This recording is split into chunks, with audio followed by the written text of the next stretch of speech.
Arrival of the hides. These skins arrive raw, salted, and heavy with history. Each one carries marks of life, climate, and use. Before luxury begins, nature speaks first. Inspection, every hide is judged by hand. Thickness, scars, grain, and strength determine its future.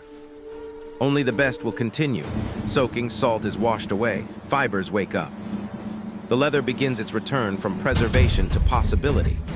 Dehairing, hair and residue are removed by force and water. What remains is structure, the foundation of leather.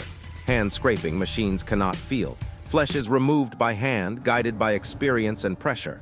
Tanning, chemistry reshapes biology. Over many hours, skin becomes leather, stable, flexible, enduring. Drying, time, and air finish what chemicals begin. Moisture leaves, strength remains. Softening, stiffness is broken. Fibers are stretched, loosened, taught to move. Oiling oils return life to the surface. Grain deepens, texture emerges. Pattern layout, every cut is planned. Waste is avoided. Shape is chosen before it is created. Cutting, steel meets leather. One movement decides the edge forever. Skiving, thickness is controlled. Where seams meet, leather must become subtle. Stitch marking order is drawn into the surface. Each point is a future stitch. Hand stitching, 2 needles, 1 thread. Every pull locks strength into form. Reinforced cuff, this glove is not decoration, it must protect against talons. Shaping, steam softens form, wood teaches shape.